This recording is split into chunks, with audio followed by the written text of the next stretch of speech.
खमा गणिसा। मेरा नाम है चंचल राठौड़ और आज का मेरा ब्लॉग है that how I picked my Gangaur outfits. So Gangaur का त्यौहार 18 दिन मनाया जाता है। एक पहला दिन जब गणगौर की शुरुआत होती है, एक आखिरी दिन और बीच के 16 दिन जहाँ गणगौर माता की पूजा की जाती है। गणगौर का त्यौहार जो है वो पर्सनली मुझे बहुत पसंद है, क्योंकि इतना लंबा त्यौहार राजस्थान में और कोई सा भी नहीं है। कोई इंडियन वेडिंग होती है वो भी मुश्किल से 5, 7, 8, 10 दिन तक होती है। 18 दिन तक मनाए जाने वाला त्यौहार नहीं है। ना ही कोई इंडियन फेस्टिवल है, होली दिवाली, वो भी इतने लंबे नहीं होते हैं। तो गणगौर का मुझे बहुत चाव था और इसका एक रीज़न ये भी है कि हमारी शादी के बाद की पहली गणगौर है। तो मुझे पीहर में रहने को मिला है पूरा 1 महीना, तो इसलिए भी मैं बहुत ज़्यादा एक्साइटेड थी। गणगौर के लिए इतने लंबे दिन के लिए कपड़े चूज़ करना एक मेरे खुद के लिए बहुत बड़ा टास्क था कि मैं कैसी ड्रेस चूज़ करूं, हैवी, नॉर्मल, पार्टी वियर या कॉटन की ड्रेस। तो आगे इस वीडियो में मैं आपको डिटेल में बताऊंगी कि मैंने कैसे करके अपने कपड़ों का कलेक्शन किया कि ये गणगौर के ओकेज़न के हिसाब से बिल्कुल परफेक्ट सेट हो। पहले हम बात करते हैं थोड़ा सा डिटेल ऑफ गणगौर। तो गणगौर में गण मतलब है शिव जी और गौर मतलब है माँ पार्वती। तो गांव में शिव जी को मतलब गण को ईसर भी कहते हैं, इसलिए गांव में ईसर गौर भी कहते हैं। इंडियन कल्चर में इसे लव फेस्टिवल भी कहते हैं, क्योंकि दुनिया में सबसे पहली जो प्रेम विवाह है वो माँ पार्वती और भगवान शिव का ही हुआ है।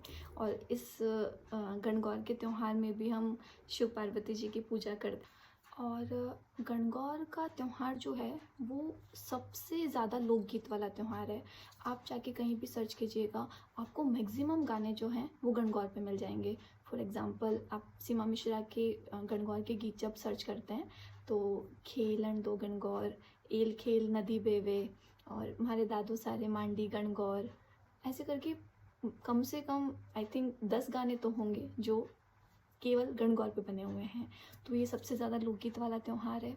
और इसमें एक थोड़ा सा नॉलेज वाली चीज़ ये है कि गणगौर का समापन जो है वो तृतीया तिथि को होता है, तीज के दिन होता है। लेकिन 2 जगह ऐसी है जहाँ पे ये तीज के दिन गणगौर माता का मतलब गणगौर माता की सवारी नहीं निकलती है। तो उसमें है कि जैसलमेर जो है वहाँ पे चतुर्थी के दिन गणगौर माता की सवारी निकाली जाती है और वहाँ बिना ईसर के सिर्फ गवर मतलब माँ पार्वती की सवारी निकाली जाती है। और जो नाथ द्वारा है वहाँ पे पंचमी के दिन गणगौर मनाई जाती है। उस गणगौर को गुलाबी गणगौर कहते हैं, क्योंकि उसमें माँ पार्वती को गुलाबी रंग की चुनरी उठाते हैं, तो उसे गुलाबी गणगौर और चुनरी गणगौर दोनों कहते हैं। तो ये जस्ट थोड़ा सा गणगौर के लिए नॉलेज पॉइंट था। अब आते हैं अपन अपने जो आज का टॉपिक है that how I picked my Gangaur outfits. So सबसे पहले ऑप्शन आता है कि मैं 16 दिन के लिए पोशाक वियर करती। तो पर्सनल मेरा ओपिनियन ये है कि ना तो मुझे कंफर्टेबल था कि मैं 16 दिन तक कंटिन्यू पोशाक पहनूं। दूसरा, मुझे ओकेज़न के हिसाब से भी सही नहीं लगा, क्योंकि पोशाक पहनी जाती है जब कोई बहुत बड़ा फंक्शन हो या कोई आप वेडिंग अटेंड कर रहे हो तब। सेकंड आता है कि मैं कोई कॉटन के आउटफिट वेरी करूं पूरे 16-18 दिन के लिए।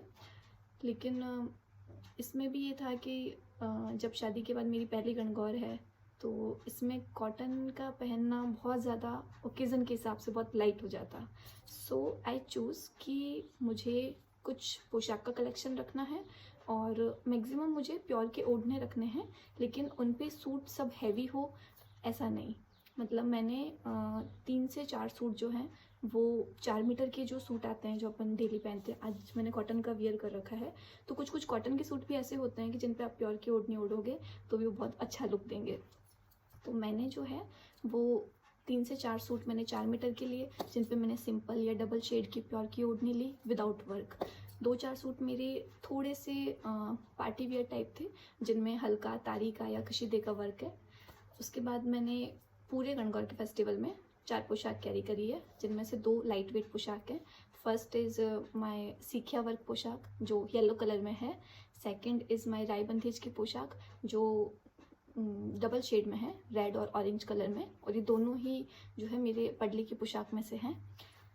सेकंड है कि मैंने इसमें आई थिंक मैंने इसमें 3 पोशाक ली हैं हैवी कैटेगरी में, जिनमें से 2 जरदोजी वर्क में हैं, और लास्ट डे मैंने खुद की रेड बरी पहनी है जो जरदोजी मिक्स में है, बट एक प्रॉपर जरदोजी वर्क में वो है, वो पोशाक नहीं है। ठीक है, इसमें सब अलग अलग आर्टिफिशियल ज्वेलरी भी पहनते हैं अपने ड्रेस के अकॉर्डिंग, लेकिन इसमें जो एक चीज़ कॉमन रहती है कि इसमें आपकी रखड़ी जो है वो आपको सेम पहननी होती है, जो ओरिजिनल जो आपने शादी में फेरों के टाइम पहनी थी, क्योंकि रखड़ी को सुहाग की निशानी मानते हैं।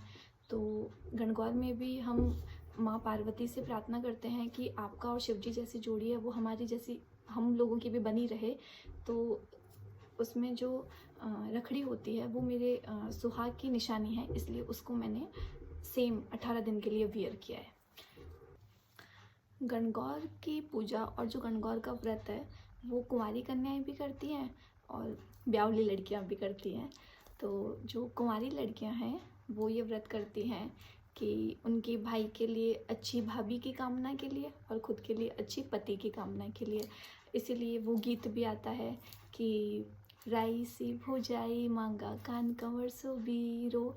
तो यहाँ राई मतलब है पार्वती, तो माँ पार्वती जैसी उनको भाभी मिले और स्वयं शिवजी जैसे उन्हें अपने पति परमेश्वर मिले। और जो ब्यावली लड़कियां हैं वो ये व्रत करती है कि जिया शिव पार्वती को जोड़ो है, बियाई धनी लुगाई दोनों को जोड़ो बनो रहे।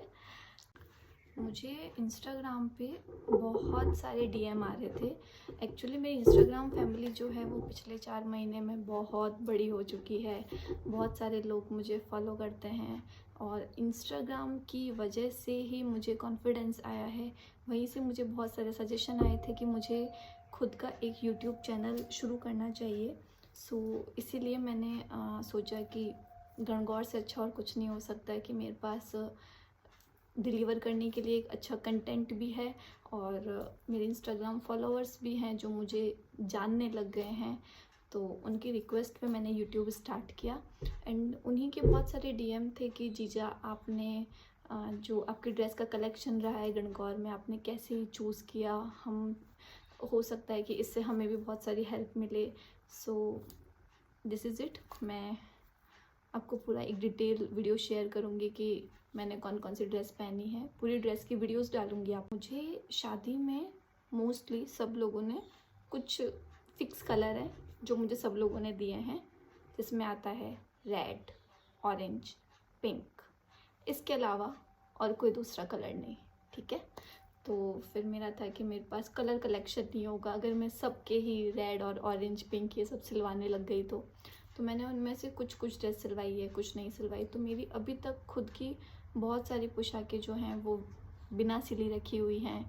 तो वो देखती हूँ मैं आगे, अगर मुझे लगेगा कि हाँ ठीक है ये इसका काम थोड़ा सा डिफरेंट है, कलर सेम हो तो भी चलता है बट एटलीस्ट वर्क डिफरेंट होना चाहिए, तो वो मैं बाद में सिलाऊंगी। और इसके बाद मैं आपको एक और ब्लॉग शेयर करूँगी जिसमें आपको मैं डे 1 से लेके डे 18 तक जो ड्रेस मैंने पहनी है उनका फुल ब्लॉग शेयर करूँगी।